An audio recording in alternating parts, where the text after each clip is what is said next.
this love? Is this love? Is this love? Is this love? Is this love? Is this love? Is this love?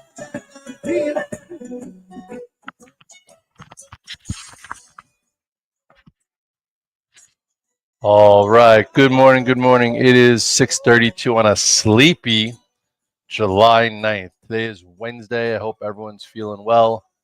I want to make sure that the 6:30 Club is working. It looks like it is. My name is Scott Redler. I'm the Chief Strategic Officer of T3Lab.com, founder of Red Dog Mindset.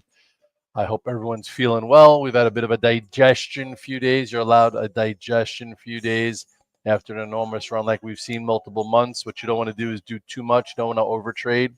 You want to just kind of keep yourself steady.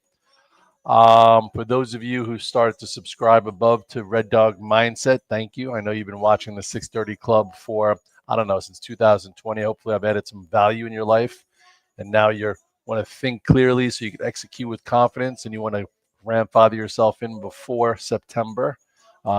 Anyway, with that being said, futures are up about 10 handles. Some people are asking me to go over the XBI again, which is the biotechs, which has been a very troubled sector, which it has. This is the XBI. This is, the downtrend that it got above. Here is your channel. I was on Spaces with some of the young guys, and a lot of them were talking about different bios that they liked, and I was going over the XBI saying I think you can get to at least 89.50. So I'm long the XBI. I'm long some options, some 86s for Friday, some 86s for next week, and so far you have a low, a higher low, a higher low, and it looks like if it were to get above 85.46, and take back the 200-day, that would be something pretty special. If you remember, we did something pretty good with the IWM. IWMs, down here, after it made its low, we started buying some options, and this also cleared its mini downtrend. If you remember, we were buying the 215, saying it can go to 222-ish, and it went to 223-ish. So you can almost raise this, and guess what happened? It just held the 8-day and acted pretty well. So some of these laggard sectors are starting to act better as the SPYs digest to broaden out the rally. So I like to see that. So we'll see.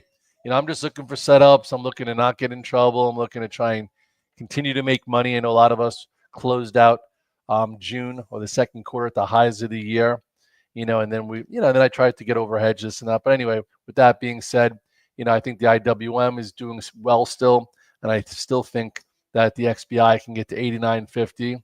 Oh, this is a great song. Remember this song from back in the day? Here it goes. Ready? Hold on for a second. You got to hear this. Girl next door, I don't know what to do. One more second. Came in and she got me red-handed, creeping with the girl next door. What up, Joey A? What up, Michael B? This used to be one of my favorite songs back in the day. Sorry. I had to interrupt everyone. By the way, for those of you that get up early like me, I get up at 4:45 in the morning. And, first thing I do is drink about 18 ounces of water, get the digestive system going. Then after that, after I've turned my sauna on and I put the, coffee maker on, I then sit down and I drink a little coffee. And then about 20 minutes after waking up is when I finally see what's going on in Europe, see what's going on in Asia, look at some macro notes. I send some tweets to my private Twitter for Redler All Access, and then I do one or two for public. And then what I do is I go downstairs in the sauna and I do a 20-minute workout, with motivational music, and we stream it to Red Dog Mindset. And I talk about some of the names I'm in, some of the things I'm thinking about while I'm in the sauna getting ready while I'm priming for the day. You know what priming is? Priming is getting your mind right, thinking about multiple situations so you can execute with confidence. Then I go into an ice barrel and I do it again, get refreshed, go upstairs, brush my teeth, put a little gel in, then boom, get my iced coffee, sit down, turn on some music so we can enjoy ourselves. And go through about 40 charts, and I write in my note, I do everything, and wasn't me, and do all that kind of fun stuff. So anyway, that's my routine. What's your routine? What do you do every day? So my job here is to hopefully set you guys up with a good routine, a good process, so you can do this for a while. A lot of people are like, Red Dog, you're getting gray. I have to shave. And yeah, I've been doing this for 30 years. I'm getting a little gray, but I'm having fun. I'd rather listen to music, drink my iced coffee, talk to the 630 Club, hang out with the Alpha team, and continue to do things that keep my mind primed so I can make the right decisions and be happy. If you're not happy, you better make some changes. And if you want change, what do you got to do? Make changes for change. So anyway, I do like the XBI. It's funny. It's like the return of the crap sector. So somebody's like, Red Dog, why did you buy the MJ? I'm like, you know what? I have a friend who's in this sector, and he's telling me that they're starting to put a really lot of pressure on Trump to do the safe banking bill. That obviously Washington needs money. How do you get money?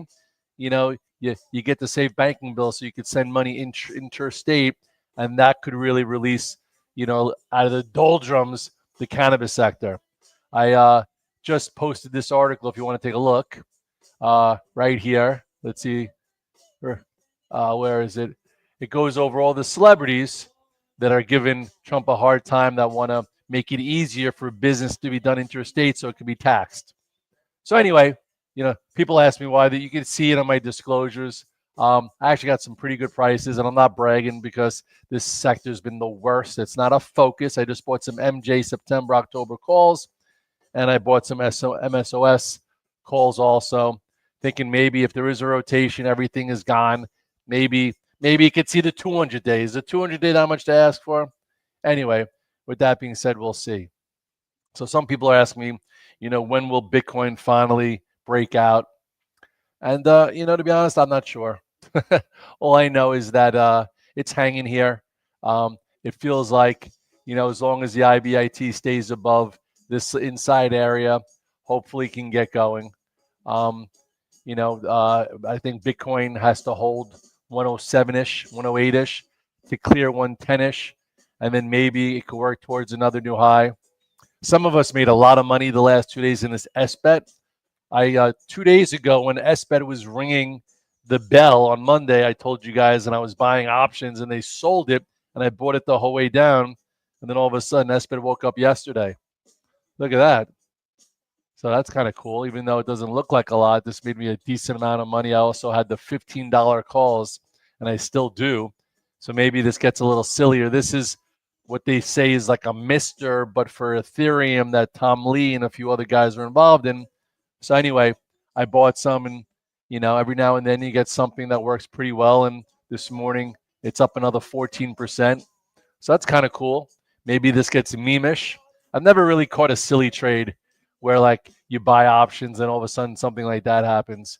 Red Dog's a grinder. I grind. I rise and grind every day, and I just put it together. Anyway, so Ethereum looks pretty good too. I have some options there. Let's see. You want me to? Someone asked for Ethereum. If you guys are up early with me over the summer, I'm going to answer some questions. It looks okay. It's been lagging. I've been saying, like, in order for Ethereum to really play catch up, and get above this area and get into the scalp, you need Bitcoin to really wake up. You need Bitcoin to get above 112. If Bitcoin gets above 110, 112, maybe this Ethereum could have a catch-up move, and you can make some money in those options. So we'll see.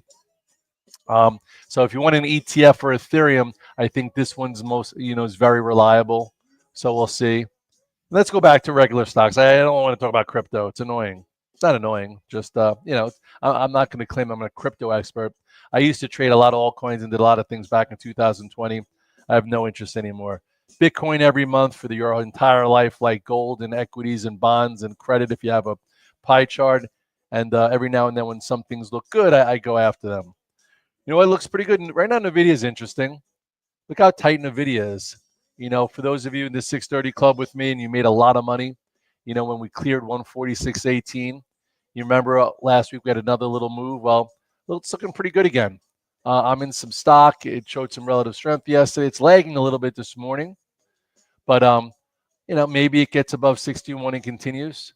I'm in it. I like it. There's a decent setup. We're looking just for some add-on trades here, and Nvidia looks pretty good.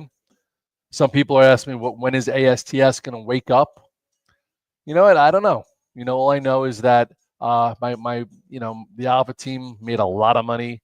My friends made millions on this. We were going over this a lot, and then finally it had to move to 54, and it's kind of consolidating here. I've been accumulating some stock in here. I'm going to go out 2 weeks and buy probably the $48, $49 calls. I think some news could be coming. They just converted debt to equity, so now they don't need to raise money in the future. And if it can get above 48 and change, there's 54, and some guys think $100 this year. For me, yeah, I'm hoping it holds 44-ish. Moving averages are catching up. It's consolidated enough, and it can go again. So that'd be cool. We'll see. Microsoft's up 6. Really? Microsoft's been a friggin' rock star. Look how tight that is. So Microsoft, look at this 8-day moving average. Isn't the 8-day your friend? Do you like to be long stocks that are above the 8-day, or do you like to short stocks because you think they're extended above the 8-day? If you're buying them, you're making a hell of a lot more money than shorting them. Write that down. Stocks that are above the 8 and 21-day, you do not short. You buy them and stick to the strong trend. When the S&P is above the 8 and 21-day, you want to be in a portfolio approach. But anyway, so let's take a quick look here. Microsoft. It's up 5. Look at that. Above 576. That's pretty cool. I am not in Microsoft. If you're in it, congratulations. Kenneth Rosenberg says that RKLB is ASTS sister. Yeah. And look how good that's been. Boom, RKLB. Seems to be like the beneficiary of Elon's antics. So someone said, what about Tesla? I'm not very interested. Tesla is a battleground. It's a pain in the butt. It takes too much energy, and it needs a lot of time. It's up at $1.74. It doesn't really matter. You know me, I love to be in Tesla when it's moving, when there's continuity, when it looks like this. That's when I love to be in Tesla above the 8-day moving average. Didn't we just talk about the 8-day moving average? I said when the 8-day moving average has something above it in the 21-day, you want to be long it. There's momentum. It looks awesome. Well, it did. That was what that was pre-election. And now look at Tesla. What is it? Is it above the 8-day moving average? No, it's below it. It's a laggard. It's a pain in the ass, and it's a news. Adam likes sound. Yeah, that looks good. I like SOUN. A lot of guys from my Alpha team are in that. Not me. SOUN looks pretty good, though. Nice move. It probably needs a little bit of a rest. I get it. Joby and the drone stocks. I think Joby is probably one of the leaders of this group. So sounds good to me. Above the 8-day moving average, looking good. The CEO sounded good the other day on TV. I would like this ACHR to finally wake up. It's really being a pain. But hey, look at that. It actually closed pretty well yesterday. So maybe ACHR, write that one down. Maybe it gets better. RDW, write that down.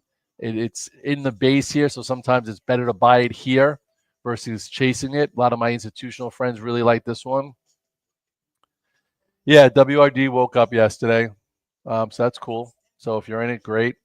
What else is going on? Oklo looks pretty good.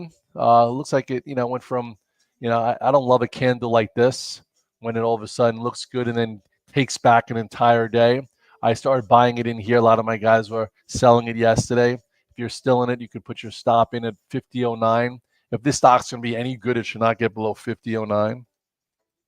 Then it's just a failed move. But anyway, energy is looking pretty good. Semis, Soxel, Intel, they're strong. I agree, Kenny. I agree, my dog. So basically, I'm not talking to myself here, even though Red Dog is a little crazy at times. I'm not that crazy. These are the guys that are talking to me. They're in the comment section. There's Mario. Mario's the man. I think we're going to a Yankee game in August. Got QS, looks like a possible breakout. Yeah, QS has been strong. Fibonacci from the Alpha team's been all over that. Good for him. It's pretty cool. What else was it? So if you want to talk to me on YouTube or on Twitter and come up with some comments and interact, you could do it right there. At some point, I got to figure out how to not make that a kaleidoscope. But anyway, and once again, if you do like the 630 Club and you do get value, what you should do is subscribe to Red Dog Mindset, because come the fall, a lot of things are merging. And if you want to pay $10 a month versus a lot more, you should be subscribing. Plus, then if you want to get up at 25:20 and do a workout, listen, I work out in my sauna with weights during the 20 minutes. I do talk stocks and I talk with life and I do all the things, allowed, that have kept me in this business for 30 years. Some people like to be on a treadmill, a stair machine, a stationary bike for the 20 minutes. And I have 10 different playlists now, which are pretty cool. But anyway, Palantir, let's see what Palantir looks like. Okay. Palantir, look at that. It's kind of repairing. Remember, it broke hard right before the end of the quarter because it's had a crazy move. It looks all right. What's Palantir doing this morning? I remember this song. You guys can look at this while you're here.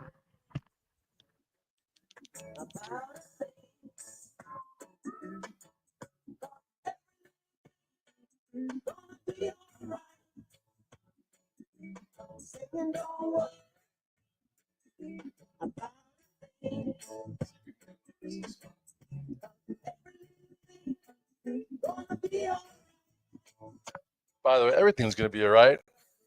If you control what you can control, if you don't obsess over the small things, if you work on your brain, if you do some hard things, so when hard things happen, you're primed. But if you sweat the small stuff and, you have a glass half empty in life, you're not going to get anywhere. I'm just telling you. I've been trying to coach some individuals on how to look at things a little bit more positively, as today is 7/9, which is my mom's 1-month anniversary since she passed away of cancer. So that's going to happen. Hopefully it doesn't happen, but we're all going to die at some point. And they say, if you knew you were going to die in 90 days, what would you do different? Or if you knew you were going to die in a year, what would you do different? Well, how about this? Everyone's going to die. So do things different before you figure out when you're going to die, because you only live once. Anyway, Palantir looks all right. Gets above 139.85. There's some room. Looks pretty good. Like I said to start, I think the XBI could be a focus. If it can get above and stay above this 85.46, there's room. I do think there was a deal, some kind of merger. What is it? Merck buys VRNA. Let's see what that looks like. Let's see if anybody knew. VRNA. It's had a big move, but somebody actually this I don't like to see stuff like this, because I'm sure some people probably got short this thing because it broke the 8-21 day. That's why these bios are tough. And now if you're short this thing, first of all, you should never really short a bio, because this could always happen. Boom. So if this is getting bought out with a 20% premium and other people are short names like this, they're probably covering because they don't want to lose money like this. And that's why that could be what's it called? Whatever it's called, a catalyst for the group. So Kenny wants me to look at VKTX. Oh, look at that little wake up there. Yeah. We call that a day one. A day one wake up sometimes leads to day 2, day 3. And I guess why can't this get to at least a 200 day? These things are just getting to their 200 days. So maybe there's some room here. But anyway, listen, guys, at 6:50, I got to go. I appreciate you guys for tuning in. I will be here the rest of the week. So I was supposed to be in Israel with Chase in the Maccabi games with him playing Germany, France, and instead he's going to Atlantic City to do the live period because we had to adjust because Israel got canceled. It happens. We're going to go next year. So if things change, you change. You be flexible. You move your feet. Keep moving your feet. If you keep moving your feet, you can make progress. If you make progress, you can get a little happier. If you're stuck in the mud, what are you going to do to get out of it? Figure it out. I'll see you guys later.